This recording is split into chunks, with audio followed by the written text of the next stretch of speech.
رب اشرح لی صدری ویسر لی امری واحلل عقدۃ من لسانی یفقہوا قولی اعوذ باللہ من الشیطان الرجیم بسم اللہ الرحمن الرحیم۔ علم چاہنے والا کبھی سیر نہیں ہوتا، یعنی جس کو علم پانے کی لگن اور طلب ہو جائے تو وہ ہر وقت اس کی جستجو میں لگا رہتا ہے۔ نبی کریم صلی اللہ علیہ وسلم نے فرمایا، دو لوگ کبھی سیر نہیں ہوتے، علم کا سیکھنے والا اور دنیا کا چاہنے والا۔ تو ان دونوں چاہتوں میں سے ہمیں اپنی چاہت کو دیکھنا چاہیے کہ ہماری کس طرف چاہت زیادہ ہے، علم حاصل کرنے کی یا پھر دنیا چاہنے کی۔ علم جذب کرنے والوں کی ایک خوبصورت مثال دی گئی۔ ابو موسیٰ نبی کریم صلی اللہ علیہ وسلم سے بیان کرتے ہیں کہ آپ صلی اللہ علیہ وسلم نے فرمایا، اللہ نے مجھے جو ہدایت اور علم دے کے بھیجا ہے اس کی مثال اس بارش کی سی ہے جو ایسی زمین پر برسے جو صاف اور عمدہ زمین ہو تو وہ پانی کو جذب کر لے، گھاس اور سبزہ اگائے، جبکہ سخت زمین پانی کو روک لیتی ہے، پھر اللہ تعالیٰ اس سے لوگوں کو فائدہ پہنچاتا ہے۔ یعنی وہ پانی کے رکنے کی وجہ سے لوگ اس سے فائدہ اٹھاتے ہیں، اس سے لوگ خود بھی پیتے ہیں، جانوروں کو بھی پلاتے ہیں اور کھیتی باڑی بھی کرتے ہیں۔ اور پھر کچھ بارش ایسے حصے پر پڑے جو صاف اور چٹیل میدان تھا، جو نہ تو پانی کو روکتا ہے اور نہ ہی پھل پھول اور سبزہ اگاتا ہے۔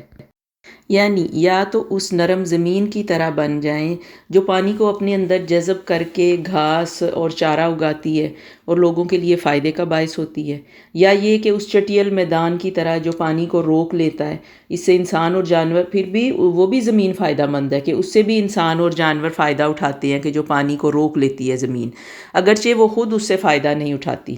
لیکن وہ زمین جس پر پانی پڑے اور بہہ جائے، نہ وہ خود فائدہ اٹھائے اور نہ کسی اور کو فائدہ دے۔ تو اس طرح انسان یہ تیسری مثال سے کیا پتہ چلتا ہے کہ انسان نہ خود اپنے لیے سیکھتا ہے نہ دوسروں کو سکھانے کا باعث بنتا ہے، بس وہ اپنا وقت ضائع کر رہا ہوتا ہے، جہاں بھی جاتا ہے دکھاوے کے لیے جاتا ہے۔ تو اب ان تینوں مثالوں میں سے اب دیکھنا ہمیں یہ ہے کہ ہم کس طرح کی زمین کی مثال بنیں جو اپنے لیے بھی فائدہ مند ہو اور دوسروں کے لیے بھی فائدہ مند ہو۔ تو اللہ سبحانہ و تعالی ہمیں اپنے اس علم کے ذریعے دوسروں کے لیے سراسر فائدے کا سبب بنائے، اور جو بھی ہم سیکھیں اس پر ہم عمل کرنے والے بنیں۔ تو چلیے 19واں پارہ۔ بسم اللہ الرحمن الرحیم۔ وقال الذین لا یرجون لقاءنا لولا انزل علینا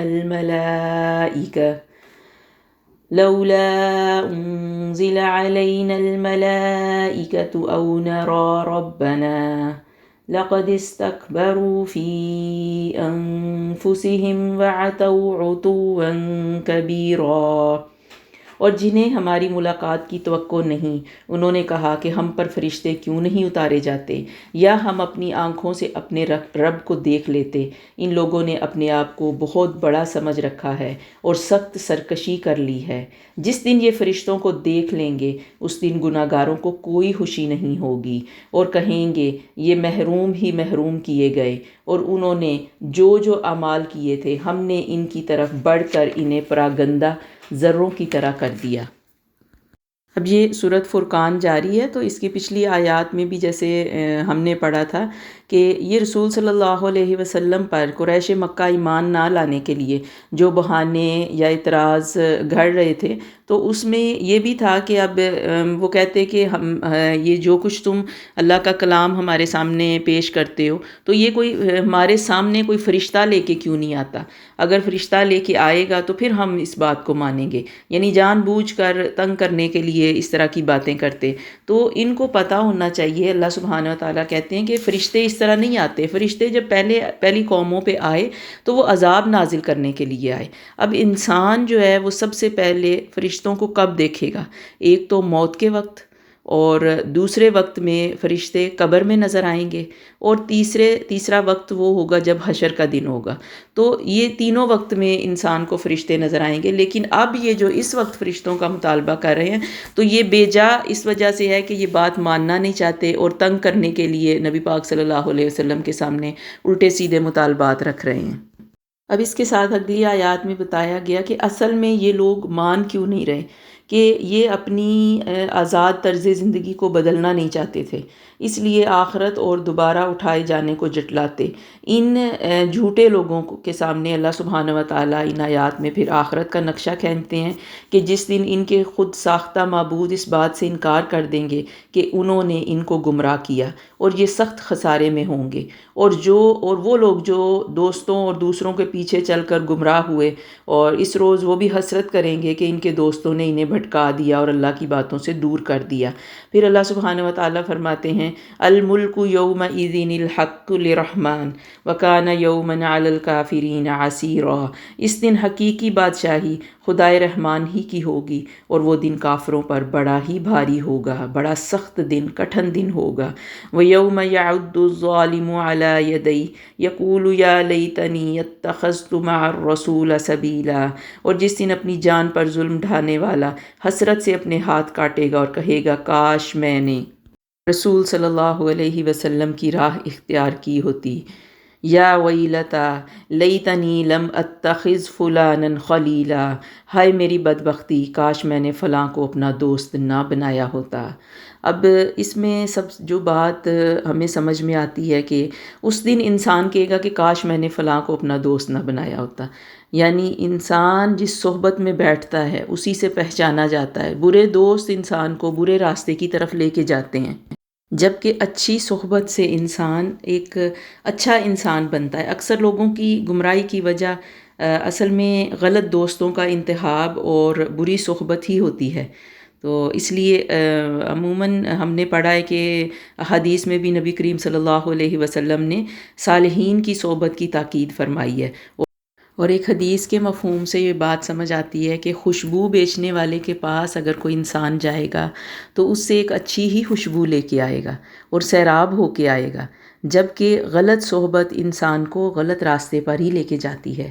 پھر فرمایا لَقَدْ أَضَلَّنِي عَنِ الذِّكْرِ بَعْدَ إِذْ جَاءَنِي وَكَانَ الشَّيْطَانُ لِلْإِنسَانِ خَذُولًا۔ اس نے مجھے گمراہ کر کے اس یاد دہانی سے برگشتہ کیا بعد اس کے کہ وہ میرے پاس آ چکی تھی، اور شیطان انسان کے ساتھ بڑا ہی بے وفائی کرنے والا ہے۔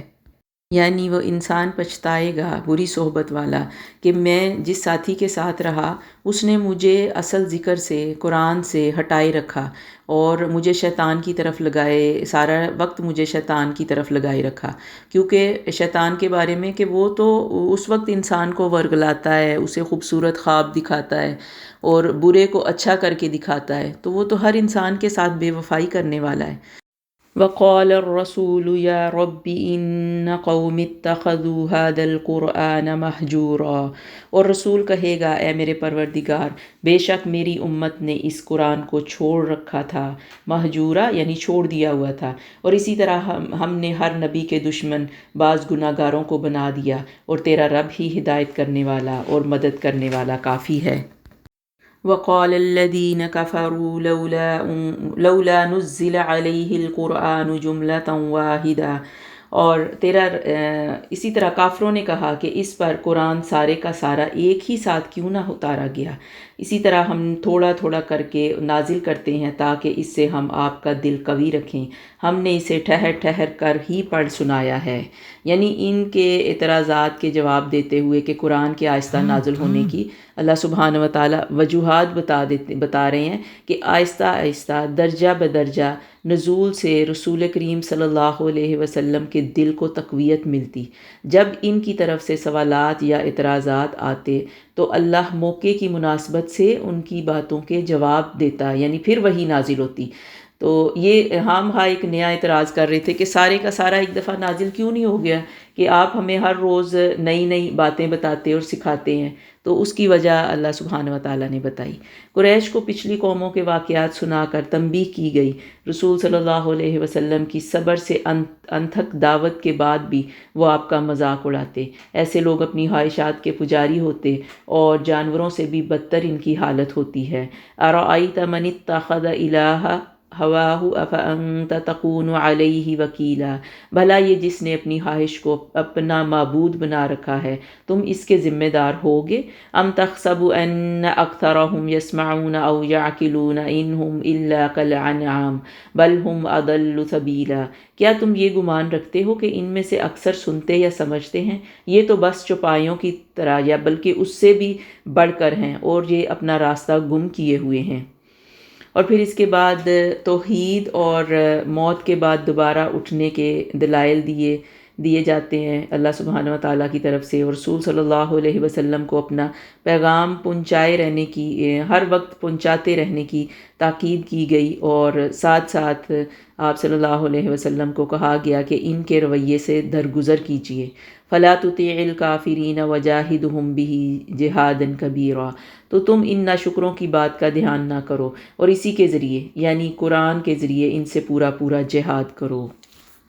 اس دعوت و تبلیغ اور اللہ کی قدرت کی نشانیوں کے باوجود ان مشرکین نے اللہ رحمان کی اطاعت کرنے سے انکار کر دیا اور طرح طرح سے سوال کرتے رہے۔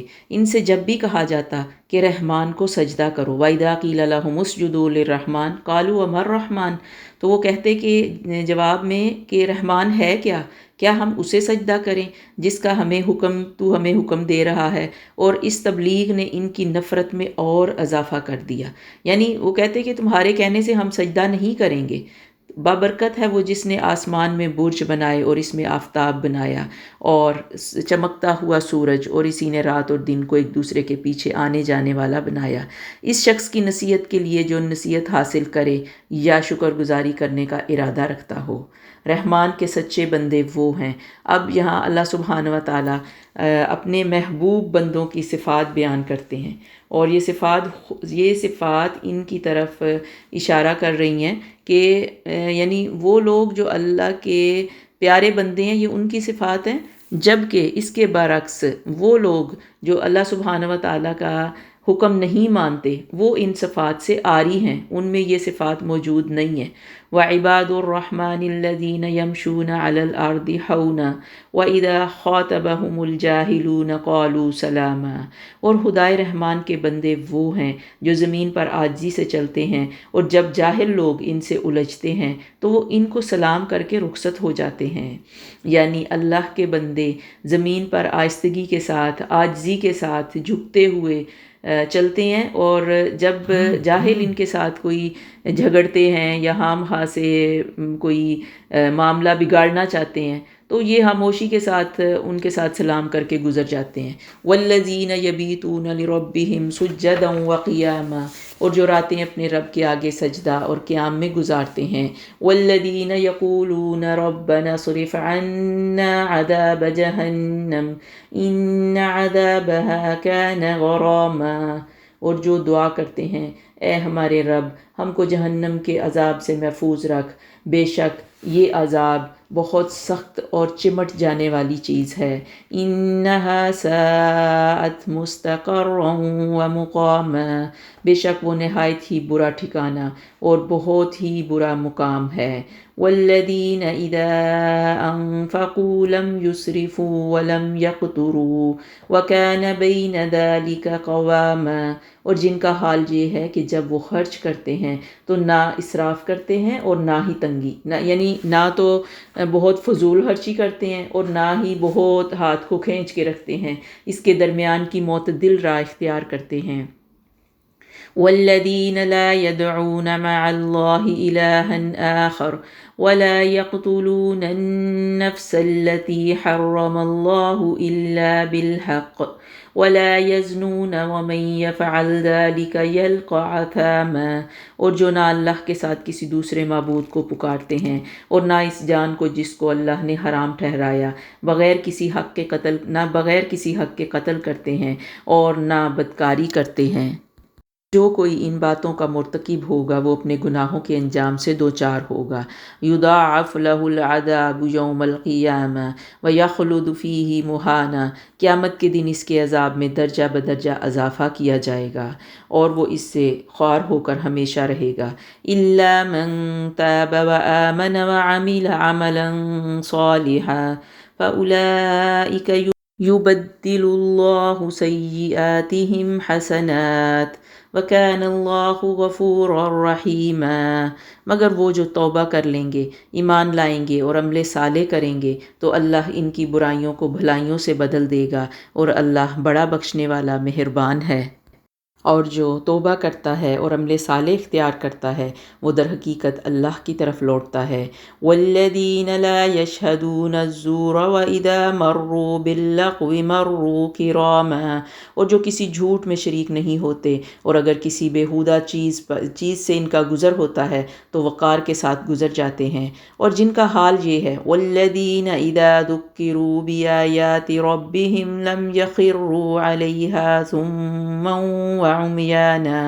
اور جن کا حال یہ ہے کہ جب ان کو ان کے رب کی آیات کے ذریعے سے یاد دہانی کی جاتی ہے تو ان پر بہرے اور اندھے ہو کر نہیں گرتے، یعنی خوب سوچ سمجھ کر اللہ کے کلام کو پڑھتے ہیں۔ والذین یقولون، اور پھر اس کے بعد ان کی ایک خوبصورت دعا جو اللہ سبحانہ و تعالیٰ سے مانگتے ہیں، ربنا هب لنا من ازواجنا وذریاتنا قرۃ اعین وَجَعَلْنَا لِلْمُتَّقِينَ إِمَامًا۔ اور جو دعا کرتے رہتے ہیں کہ اے ہمارے رب، ہم کو ہماری بیویوں اور ہماری اولاد کی جانب سے آنکھوں کی ٹھنڈک بخش اور ہم کو پرہیزگاروں کا سربراہ بنا، یعنی متقین کا امام بنا۔ بہت خوبصورت دعا ہے۔ اولئک یجزون الغرفۃ بما صبروا ویلقون فیہا تحیۃ وسلاما۔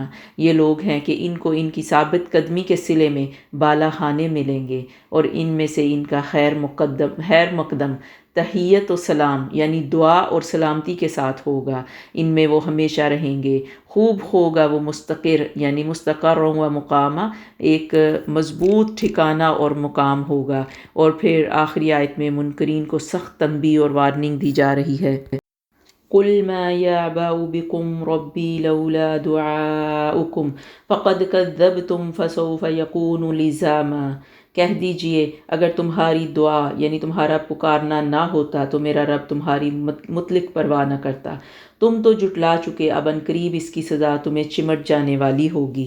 اب اس کا کیا مطلب ہے کہ اگر تمہاری یہ دعا نہ ہوتی کہ تمہارا مقصد تخلیق اللہ کی عبادت ہے، یعنی اللہ سبحانہ و تعالیٰ کی تم عبادت کرو، اور اگر یہ تمہارا مقصد نہ ہو، اگر تم ایسا نہیں کرو گے تو اللہ کو تمہاری کوئی پرواہ نہیں ہے۔ یعنی اللہ کے ہاں انسان کی قدر و قیمت اور اس کے اللہ پر ایمان لانے اور اس کی عبادت کرنے ہی کی وجہ سے ہے۔ تو یہاں یہ سورۃ الفرقان ختم ہوتی ہے۔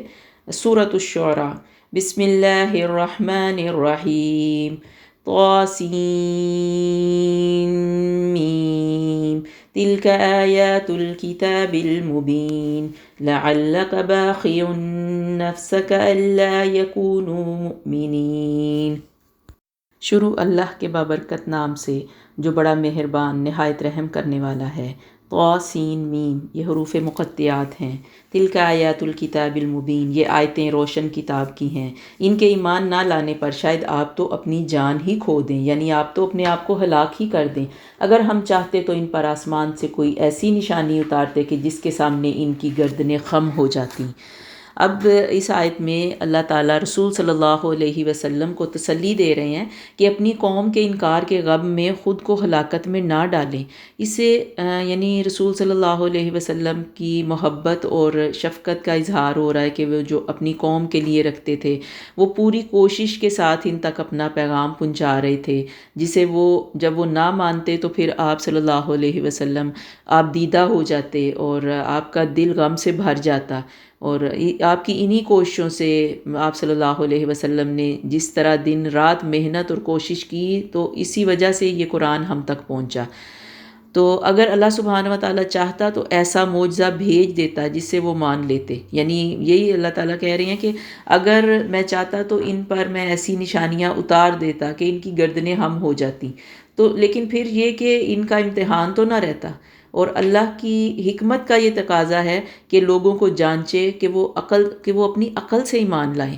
جس طرح نبی پاک صلی اللہ علیہ وسلم ان کو بے شمار دلائل دے رہے تھے، قدرت کی نشانیاں دکھا رہے تھے، آیات نازل ہو رہی تھیں، تو اس وجہ سے اللہ رب العزت چاہتے تھے کہ وہ اپنی عقل سے ایمان لائیں۔ اور پھر اگلی آیات میں موسیٰ علیہ السلام سے شروع ہو کے اگلے بہت سارے رسولوں کے قصے بیان ہوئے ہیں کہ تمام رسول اپنی اپنی قوم سے تعلق رکھتے تھے اور لوگ ان سے بخوبی واقف تھے، اور سب جاننے کے باوجود بس ہٹ درمی کی وجہ سے وہ ان رسولوں پر ایمان نہ لائے۔ اور پھر یہاں ان آیات میں موسیٰ علیہ السلام کا قصہ بیان ہوتا ہے کہ موسیٰ نے کہا میرے پروردگار مجھے خوف ہے کہ کہیں وہ مجھے جھٹلا نہ دیں، اور میرا سینہ تنگ ہو رہا ہے، میری زبان چل نہیں رہی۔ تو اللہ سبحانہ و تعالیٰ نے کیا فرمایا کہ تم اپنے بھائی کے ساتھ فرعون کے پاس جاؤ اور جا کر کہو کہ بلا شبہ ہم رب العالمین کے بھیجے ہوئے ہیں، اور تو ہمارے ساتھ بنی اسرائیل کو روانہ کر، یعنی بنی اسرائیل کو کہو کہ ہماری بات مانے۔ تو فرعون نے کہا کہ کیا ہم نے تجھے تیرے بچپن کے زمانے میں اپنے ہاں نہیں پالا تھا؟ تو نے اپنی عمر کے بہت سے سال ہم میں نہیں گزارے، پھر تو اپنا وہ کام کر گیا جو کر گیا، اور تو ناشکروں میں سے ہے۔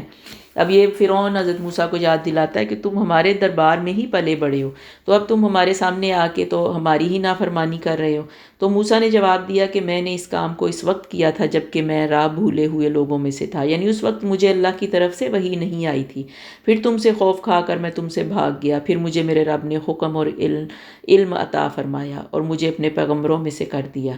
مجھ پر تیرا کیا یہی وہ احسان ہے جسے تو جتا رہا ہے کہ تو نے بنی اسرائیل کو غلام بنا رکھا؟ فرعون نے کہا رب العالمین کیا ہے؟ پھر موسیٰ علیہ السلام نے بہت خوبصورت طریقے کے ساتھ اللہ سبحانہ و تعالیٰ کا تعارف کروایا کہ میرا رب وہ ہے جس نے آسمان و زمین پیدا کیے اور اس کے درمیان جتنی بھی چیزیں ہیں وہ اس نے پیدا کی، اور پھر فرمایا کہ وہ تمہارے اور اگلے تمہارے باپ دادا کا بھی پروردگار ہے۔ تو یہ سارا کچھ سننے کے بعد بھی فرعون موسیٰ کی بات ماننے کو تیار نہیں تھا۔ پھر موسیٰ علیہ السلام سے معجزے طلب کرنے لگا، ان کی سچائی کو جاننے کے لیے کہنے لگا کہ کوئی دلیل لے کے آؤ۔ تو موسیٰ علیہ السلام نے پھر اپنی لاٹھی ڈالی جو اچانک اسدہ یعنی سانپ بن گئی، اپنا ہاتھ کھینچ نکالا تو وہ بھی اسی وقت ہر دیکھنے والے کو سفید چمکتا ہوا نظر آیا۔ اب اس کے جو فرعون کے آس پاس سردار اور جادوگر تھے وہ ایک دم گھبرا گئے اور سجدے میں گر گئے، نے صاف کہہ دیا کہ ہم اللہ رب العزت پر ایمان لائے، یعنی موسیٰ اور ہارون کے رب پر، ربی موسیٰ و ہارون۔ اور فرعون نے کہا کہ میری اجازت سے پہلے تم اس پر ایمان لے آئے، یقیناً یہ تمہارا وہ بڑا سردار ہے جس نے تم سب کو جادو سکھایا۔ یعنی پھر بھی شک کرنے لگا اور کہنے لگا کہ میں تم سب کو سولی پہ چڑھا دوں گا کہ تم کیوں موسیٰ کی باتوں میں آ رہے ہو اور کہہ رہے ہو کہ ہم اس کے رب پر ایمان لائے۔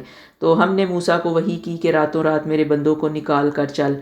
تو پھر موسیٰ علیہ السلام اللہ کے حکم سے اپنے چند لوگوں کے ساتھ نکل کھڑے ہوئے، اور فرعون بھی اپنے لشکروں کے ساتھ موسیٰ کے تعاقب کے لیے نکلا، لیکن جب موسیٰ علیہ السلام دریا پار کر گئے، کیونکہ موسیٰ علیہ السلام نے اپنی عصا کو اس دریا کے اوپر مارا اور اس کا راستہ بن گیا، اور موسیٰ علیہ السلام اپنے لوگوں کے ساتھ وہاں سے گزر گئے، اور جب فرعون وہاں پہ دریا میں داخل ہوا اور وہ راستہ بند ہو گیا، اور اسی وقت فرعون کو اللہ سبحانہ و تعالیٰ نے غرق کر دیا، اگرچہ وہ اس وقت پکارتا رہا کہ میں ایمان لے آؤں گا، لیکن جب موت کو دیکھ کے توبہ، تو اللہ سبحانہ و تعالیٰ کبھی بھی قبول نہیں فرماتے کہ اس نے موت کو دیکھا اور توبہ کرنے لگا۔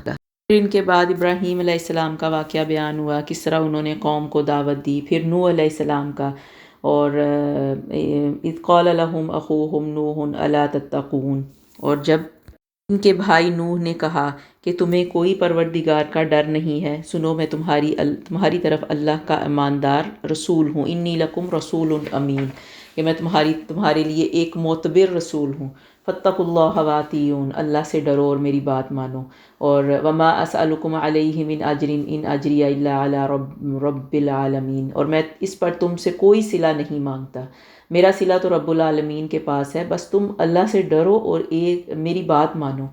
تو اب یہ کہ ایک انسان کو رسول کی حیثیت سے ماننا، یہ اس وقت کے لوگوں کے لیے بہت بڑا امتحان تھا۔ اس کی وجہ بس بار بار اللہ سبحانہ و تعالیٰ نے بیان فرمائی کہ ان میں تکبر تھا، اور وہ اپنے جیسے انسان کی بات ماننے اور اس کی اطاعت کرنے میں لوگوں کو اپنی حد تک لگتی تھی، اس لیے وہ فرشتوں کا مطالبہ کرتے، اور جو ان کے گمان میں انسانوں سے بہت بلند تر تھے۔ تو اب بھی جس طرح لوگ رسولوں کا درجہ بڑھا کے تو ان میں کمی بیشی غلو کرتے ہیں، تو تمام رسولوں نے اتمام حجت تک دعوت دی، اور جب قوموں نے جھٹلایا تو اللہ کے عذاب نے آ کر تباہ کر دیا۔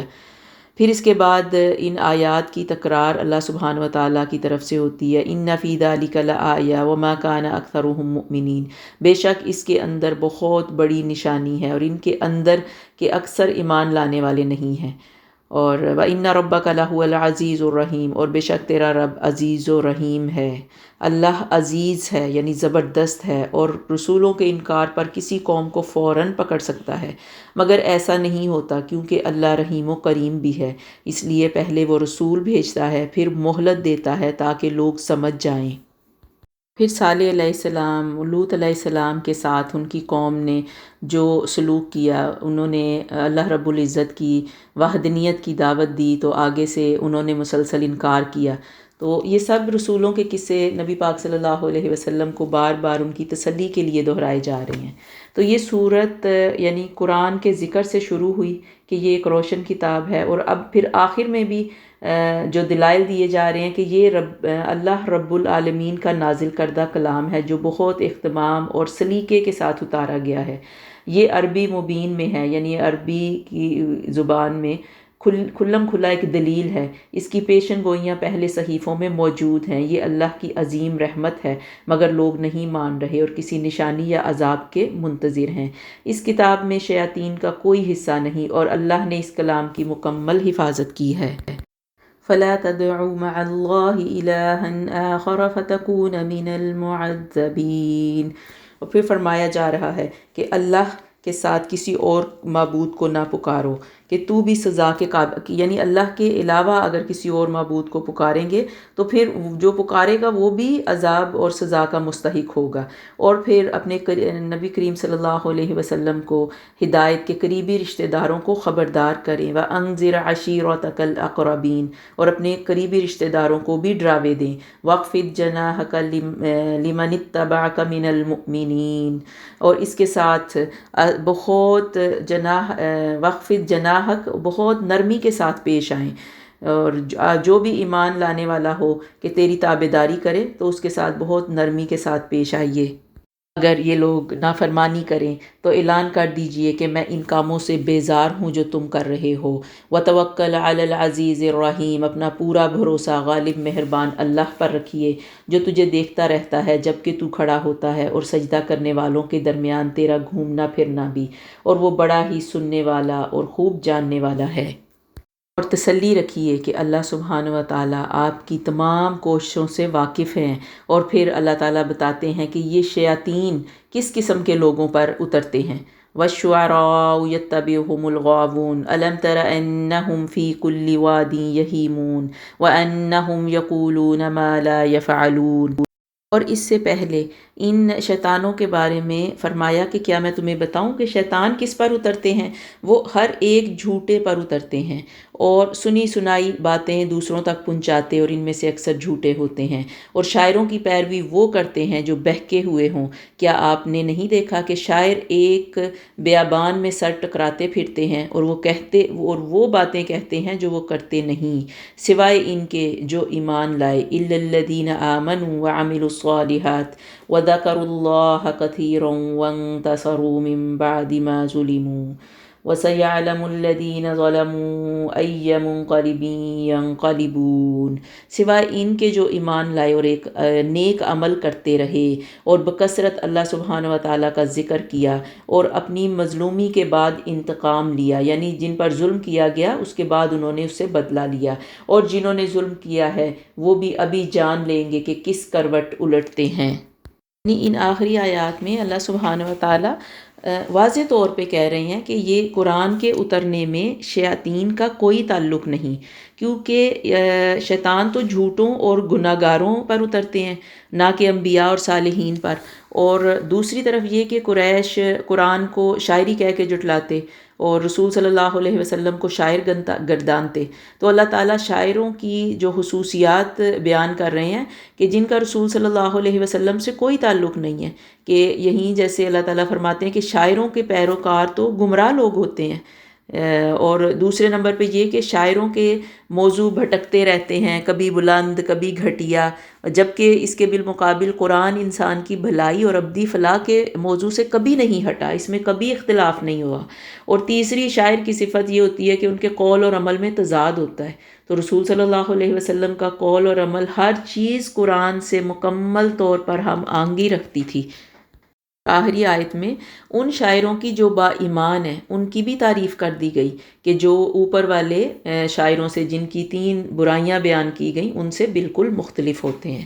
تو یہاں پہ یہ سورۃ الشعراء کا اختتام ہوتا ہے اور آگے سے سورۃ النمل شروع ہوتی ہے۔ بسم اللہ الرحمن الرحیم، طاسین، تلک آیات القرآن وکتاب مبین، هدى وبشرى للمؤمنين الذين يقيمون الصلاة ويؤتون الزكاة وهم بالآخرة هم يوقنون۔ شروع اللہ کے بابرکت نام سے جو نہایت مہربان اور رحم کرنے والا ہے۔ طاسین، یہ حروف مقطعات ہیں۔ تلک آیات القرآن و کتاب مبین، یہ آیتیں ہیں قرآن کی یعنی واضح اور روشن کتاب کی، ہدایت اور خوشخبری ایمان والوں کے لیے جو نماز قائم کرتے ہیں اور زکوٰۃ ادا کرتے ہیں اور آخرت پر یقین رکھتے ہیں۔ جو لوگ قیامت پر ایمان نہیں لاتے ہم نے انہیں ان کے کرتوت زینت دار بنا کر دکھا دیے، یعنی ان کے کارنامے ہم نے انہیں سجا کر دکھائے، بس وہ بھٹکتے پھرتے ہیں۔ یہی لوگ ہیں جن کے لیے برا عذاب ہے اور آخرت میں بھی وہ سخت نقصان یافتہ ہیں۔ بے شک آپ کو اللہ حکیم و علیم کی طرف سے قرآن سکھایا جا رہا ہے۔ جب آپ نے دیکھا ہوگا کہ اس سورت کی ابتدا یعنی سورت بقرہ سے ملتی جلتی ہے کہ شروع میں ہی مومنین کی خوبیاں بیان ہوئیں، کافروں کا انجام بتایا گیا اور متقین یعنی کہ صفات اور اس سے لا تعلق رہنے والے یا انکار کرنے والوں کا انجام کیا ہوا۔ اور قرآن اللہ سبحانہ و تعالیٰ کی طرف سے ایک وحی ہے۔ اور اس کے بعد اگلی آیات میں پھر سے موسیٰ علیہ السلام کا قصہ مختصراً بیان کیا گیا کہ قرآن اسی اللہ کا کلام ہے جس نے موسیٰ کو تورات عطا کی تھی۔ رسول صلی اللہ علیہ وسلم کو اس ذمہ داری سے گھبرانا اور پریشان نہیں ہونا۔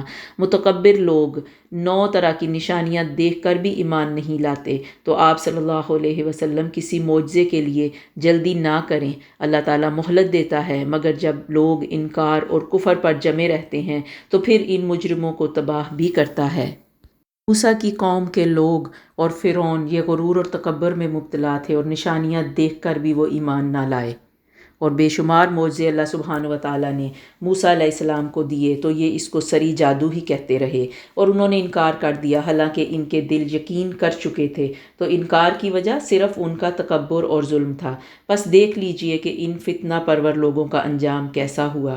اور ہم نے یقیناً داؤد اور سلیمان کو علم دے رکھا تھا، اور دونوں نے کہا تعریف اس اللہ کے لیے ہے جس نے ہمیں اپنے بہت سے ایماندار بندوں پر فضیلت عطا فرمائی۔ اور داؤد کے وارث سلیمان ہوئے اور کہنے لگے لوگوں ہمیں پرندوں کی بولی سکھائی گئی ہے۔ اب یہاں سلیمان علیہ السلام کا واقعہ بیان کیا جا رہا ہے کہ اللہ سبحانہ و تعالیٰ ان متکبرین کو داؤد اور سلیمان علیہ السلام کی مثالیں دینے لگے ہیں جو اقتدار اور دولت کے حامل بادشاہ تھے، مگر تکبر کی بجائے نہایت عاجزی سے اللہ کی اطاعت انہوں نے کی اور دولت اور اقتدار کو لوگوں کے بھلائی کے کاموں میں استعمال کیا۔ تو سلیمان علیہ السلام اور ملکہ سبا کے کردار ہمارے سامنے آتے ہیں کہ سلیمان علیہ السلام کی پھر خوبصورت دعا جو انہوں نے اللہ کا شکر ادا کرنے کے لیے اس وقت کی جب چیونٹی کی بات ان کو سمجھ میں آئی۔ تو سلیمان علیہ السلام کے سامنے ان کے تمام لشکر جنات اور انسان اور پرند سب جمع کیے گئے اور ہر قسم الگ الگ درجہ بندی کر دی گئی۔ اور جب وہ چیونٹیوں کے میدان میں پہنچے تو ایک چیونٹی نے کہا اے چیونٹیوں اپنے اپنے گھروں میں گھس جاؤ، ایسا نہ ہو کہ بے خبری میں سلیمان اور اس کا لشکر تمہیں روند ڈالے۔ تو سلیمان علیہ السلام نے کیا جواب دیا؟ فَتَبَسَّمَ ضَاحِكًا مِّن قَوْلِهَا، تو اس بات سے سلیمان علیہ السلام مسکرا کر ہنس دیے اور دعا کرنے لگے۔ وَقَالَ رَبِّ أَوْزِعْنِي أَنْ أَشْكُرَ نِعْمَتَكَ الَّتِي أَنْعَمْتَ عَلَيَّ وَعَلَى وَالِدَيَّ وَأَنْ أَعْمَلَ صَالِحًا تَرْضَاهُ وَأَدْخِلْنِي بِرَحْمَتِكَ فِي عِبَادِكَ الصَّالِحِينَ۔ اور یہ سلیمان علیہ السلام نے دعا کی، اے پروردگار تو مجھے توفیق دے کہ میں تیری اور ان نعمتوں کا شکر بجا لاؤں جو تو نے مجھ پر انعام کی ہیں، اور میرے ماں باپ پر، اور میں ایسے نیک اعمال کرتا رہوں جن سے تو خوش ہو جائے، مجھے اپنی رحمت سے نیک بندوں میں شامل کر لے۔ آپ نے پرندوں کی دیکھ بھال کی اور فرمانے لگے، یہ کیا بات ہے کہ میں خود کو نہیں دیکھتا؟ کیا واقعی وہ غیر حاضر ہے؟ یقیناً میں اسے سخت سزا دوں گا یا اسے ذبح کر ڈالوں گا، یا میرے سامنے، جب تک کہ وہ میرے سامنے کوئی صریح دلیل بیان نہ کرے۔ سلیمان علیہ السلام کو اللہ سبحانہ و تعالیٰ نے یہ طاقت دے رکھی تھی کہ وہ پرندوں کی بولیاں جانتے تھے، اور وہ اپنے لشکر کے ساتھ کہیں جا رہے تھے تو راستے میں چیونٹیوں کو دیکھا، اور چیونٹیاں ایک دوسرے کو کہنے لگیں کہ ہٹ جاؤ، اور سلیمان اپنے لشکروں کے ساتھ آ رہا ہے، کہیں ہمیں روند نہ ڈالے۔ تو حضرت سلیمان علیہ السلام کو سمجھ آ گئی اور وہ مسکرانے لگے، اور پھر انہوں نے یہ جواب دیا۔ اور اس کے علاوہ ان کے سامنے جو پرندے تھے وہ بھی ہر وقت سر تسلیم ہم رکھتے اور ان کے سامنے، ان کے دربار میں حاضر ہوتے۔ تو یہ جو خود کا واقعہ ہے کہ تو یہ کافی دنوں سے سلیمان علیہ السلام کے دربار میں حاضر نہیں ہوا تھا، تو سلیمان علیہ السلام کہنے لگے کہ میں کافی دنوں سے نہیں دیکھ رہا کہ وہ کہاں ہے۔ تو اب پھر آگے سے یہ واقعہ بیان ہوتا ہے کہ کچھ زیادہ دیر نہ گزری تھی کہ اس خود نے آ کے کہا کہ میں ایسی چیز کی خبر لایا ہوں کہ آپ کو بھی اس بات کی خبر نہیں، کہ میں سبا کی ایک سچی خبر لایا ہوں۔ یعنی سبا یہاں پہ مراد ایک شخص کے نام پر ایک قوم کا نام تھا، اور یہ ایک شہر بھی تھا۔ تو یہاں مراد اصل میں شہر ہی ہے۔ یہ صنعا یعنی یمن سے 3 دن کے فاصلے پر یہ شہر واقع تھا، اور اس شہر میں بادشاہت ایک عورت کی ہے۔ یعنی یہ خود بتا رہا ہے کہ میں نے دیکھا کہ ان کی بادشاہت ایک عورت کر رہی ہے جسے ہر قسم کی اللہ سبحانہ و تعالیٰ نے نعمت دی ہوئی ہے، اور اس کا تخت بھی جو بہت بڑی عظمت والا ہے۔ میں نے اسے اور اس کی قوم کو اللہ تعالیٰ کو چھوڑ کر سورج کو سجدہ کرتے ہوئے پایا ہے۔ شیطان نے ان کے کام انہیں بھلے کر کے دکھلا کر صحیح راستے سے روک دیا ہے، پس وہ ہدایت پر نہیں ہے۔ اسی لیے اللہ کے لیے سجدہ کریں جو آسمانوں اور زمین کی پوشیدہ چیزوں کو باہر نکالتا ہے، اور جو کچھ تم چھپاتے ہو اور ظاہر کرتے ہو وہ سب کچھ جانتا ہے، اور اس کے سوا کوئی معبود نہیں۔ سلیمان نے کہا، اب ہم دیکھیں گے کہ تو نے سچ کہا ہے یا تو جھوٹا ہے۔ میرے اس خط کو لے جا کر انہیں دے دے، پھر ان کے پاس سے ہٹ آ اور دیکھ کہ وہ کیا جواب دیتے ہیں۔ جب وہ خود حضرت سلیمان علیہ السلام کا خط لے کے ادھر ملکہ سبا کے پاس جاتا ہے تو وہ کہنے لگی، اے سرداروں، میری طرف سے ایک باوقت خط ڈالا گیا ہے جو سلیمان کی طرف سے ہے، جو بخشش کرنے والا مہربان اللہ کے نام سے شروع ہے۔ یہاں پہ اس صورت میں یہ بسم اللہ الرحمن الرحیم آتا ہے، انہو من سلیمان و انہو بسم اللہ الرحمن الرحیم، کہ یہ خط سلیمان کی طرف سے ہے اور جو بخشش کرنے والے مہربان اللہ کے نام سے شروع ہے۔ یہ کہ تم میرے سامنے سرکشی نہ کرو اور مسلمان بن کر میرے سامنے کھڑے ہو جاؤ۔ پھر اس نے اپنی قوم کے سرداروں کو قائل کرنے کی کوشش کی، اور پھر کہنے لگی کہ میں پھر سے اپنا ایک قاصد سلیمان کے پاس بھیجتی ہوں۔ تو جب یہ قاصد حضرت سلیمان کے پاس پہنچا تو آپ نے فرمایا، کیا تم مال سے مجھے مدد دینا چاہتے ہو؟ مجھے تو میرے رب نے اس سے بہت بہتر دے رکھا ہے جو اس نے تمہیں دیا ہے، پس تم ہی اپنے تحفے سے خوش رہو۔ اور پھر کہنے لگے کہ اے سردارو، تم میں سے کوئی ہے جو ان کے مسلمان ہو کر پہنچنے سے پہلے ان کا تخت مجھے لا دے؟ یعنی حضرت سلیمان کے دربار میں جن بھی حاضر ہوتے تھے، تو ایک قوی ہیکل جن کہنے لگا، آپ اپنی اس مجلس سے اٹھیں، اس سے پہلے میں اسے آپ کے پاس لاؤں گا۔ یقین مانیے کہ میں اس پر قادر ہوں اور ہوں بھی امانت دار۔ جس کے پاس کتاب کا علم تھا وہ بول اٹھا کہ آپ پلک جھپکائیں، اس سے بھی پہلے میں اسے آپ کے پاس پہنچا سکتا ہوں۔ جب آپ نے اسے اپنے پاس موجود پایا تو فرمانے لگے، یہی میرے رب کا فضل ہے تاکہ وہ مجھے آزمائے کہ میں شکر گزاری کرتا ہوں یا نہ شکری۔ شکر گزار اپنے ہی نفع کے لیے شکر گزاری کرتا ہے، اور جو ناشکری کرے تو میرا پروردگار بہت غنی اور کریم ہے۔ حکم دیا کہ اس کے تخت میں کچھ ہیر پھیر کر کے بدل کر کے لاؤ تاکہ معلوم ہو جائے یہ سیدھی راہ اختیار کر لیتی ہے، یعنی یہ جو ملکہ سبا ہے، کیونکہ یہ جن جو تھا اس کا تخت اٹھا کے حضرت سلیمان علیہ السلام کے سامنے لے آیا تھا، تو یہ مان جائے گی ہماری بات یا نہیں؟ یعنی یہ ہیر پھیر کا مطلب یہ کہ اس کے تخت کا رنگ و روپ اور اس کی حیت یعنی شکل کو بدل دو۔ پھر جب وہ آ گئی تو اس نے کہا کہ ایسا ہی تیرا تخت بھی ہے؟ وہ کہنے لگی کہ یہ تو وہی ہے، ہمیں اس سے پہلے ہی علم دیا گیا تھا اور ہم مسلمان تھے، تو اسے جو انہوں نے روک رکھا تھا، جن کی وہ اللہ کے سوا پرستش کرتی رہی تھی، یقیناً وہ کافر لوگوں میں سے تھی۔ وہ اپنے تخت کو پہچان گئی اور وہ کہنے لگی کہ یہاں آنے سے قبل ہی ہم سمجھ گئے تھے کہ آپ اللہ کے نبی ہیں اور آپ مطیع اور فرما بردار ہیں۔ یعنی وہ کافر قوم کے ساتھ اللہ کی نافرمانی کرتی رہی تھی، لیکن یہاں پہ آ کے جب اس نے اللہ کی قدرت کے کھلے دلائل دیکھے، اس کو دعوت دی گئی، تو وہ کہنے لگی کہ میرے پروردگار، میں نے اپنی جان پر ظلم کیا، اب میں سلیمان کے ساتھ اللہ رب العالمین کی مطیع اور فرما بردار بنتی ہوں۔ سے کہا گیا کہ محل میں چلی چلو، جسے دیکھ کر یہ سمجھ کر کہ یہ حوض ہے، اس نے اپنی پنڈلیاں کھول دیں۔ فرمایا یہ تو شیشے سے منڈی ہوئی عمارت ہے۔ یہ محل شیشے کا بنا ہوا ہے، جس کا صحن اور فرش بھی شیشے کا تھا، اور یہ گہرے پانی کا جیسے حوض ہوتا ہے اس طرح، یعنی یہ پورا جو حضرت سلیمان نے اس کو دکھایا وہ محل شیشے کا بنا ہوا تھا۔ تو حضرت سلیمان علیہ السلام نے اپنی نبوت کے اعجازی مظاہر دکھانے کے بعد مناسب سمجھا کہ اسے اپنی اس دنیوی شان و شوکت کی بھی ایک جھلک دکھائی جائے، جس میں اللہ تعالیٰ نے انہیں تاریخ انسانیت میں ممتاز کیا تھا۔ چنانچہ اس محل میں داخل ہونے کا حکم دیا گیا، اور جب وہ داخل ہونے لگی تو اس نے یعنی اپنی پنڈلیاں کھول دی، سے مطلب یہ کہ اس نے اپنے پانچے چڑھا لیے، اور اس کو یہ لگا کہ جیسے میں پانی میں جانے لگی ہوں، جبکہ یہ شیشے کا فرش جو تھا اس کو جیسے پانی معلوم ہوا، اور اپنے کپڑوں کو بچانے کے لیے اس نے اپنے سارے کپڑے سمیٹ لیے۔ اور پھر اسے اپنی کوتاہی اور غلطی کا احساس ہوا کہ جس پر وہ اتنی دیر سے تھی اور اللہ کی نافرمانی کرتی رہی تھی، یعنی اللہ کی نافرمان رہی تھی، اور پھر اپنی غلطی کا اعتراف کرتے ہی اس نے مسلمان ہونے کا اعلان کر دیا۔ اور پھر آگے یعنی یہ سلیمان علیہ السلام کی شکر گزاری کے بعد پھر سے دو متکبر قوموں کا ذکر، سمود اور قوم لوط کا ذکر کر دیا گیا۔ سمود کے بارے میں بتایا گیا کہ ان کے 9 لوگ صالح علیہ السلام کے قتل کی سازش کر رہے تھے، اور سورت کے نزول کے وقت قریش بھی آپ صلی اللہ علیہ وسلم کے قتل کی سازش میں مصروف تھے۔ قریش مکہ کو اللہ سبحانہ و تعالیٰ بار بار پچھلے رسولوں کی مثالیں دے کے ان پہ یہ بات واضح کرنا چاہ رہے ہیں کہ اگر تم ایسا کر رہے ہو تو پچھلی قوموں نے بھی اپنے رسولوں کے ساتھ یعنی صالح علیہ السلام کو قتل کرنے کی ان کی قوم نے بھی کوشش کی، جس طرح ابھی یہ نبی پاک صلی اللہ علیہ وسلم کے بارے میں اس طرح کرنا سوچ رہے تھے۔